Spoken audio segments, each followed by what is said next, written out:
هنعمل النهارده صوبيا.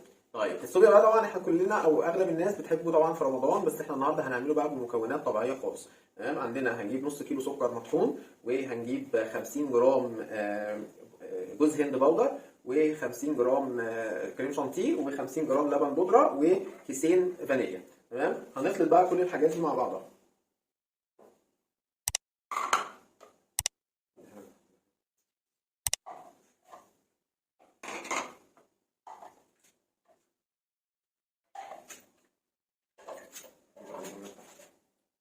دلوقتي هنخلطهم مع بعض.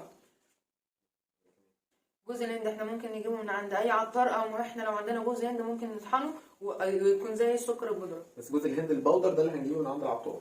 تمام، او نجيبه في البيت ونطحنه في زي السكر البودرة زي ما هي كده. هنقلب كويس وعشان المكونات كلها تتخلط مع بعضها. كده خلاص بقى تمام، هو كده جاهز. هنعمله بقى مع بعض عصير ونشربه وتشوفوا شكله في الحقيقة.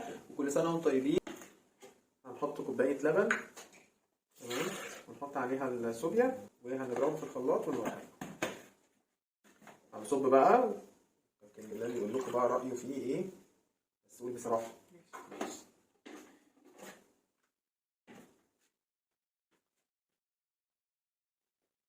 حلو زي بتاع بره بالظبط. زي بالظبط يعني المفروض كمان ان هو كمان عشان مكونات طبيعيه، ما فيش حاجه بودره كده طعمه كده احلى من اللي هو اللي بره.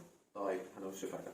ولو عجبكم بقى الفيديو ما تنسوش تدعمونا باللايك والشير والاشتراك في القناه، وان شاء الله نشوفكم في فيديو جديد، والسلام عليكم ورحمه الله وبركاته.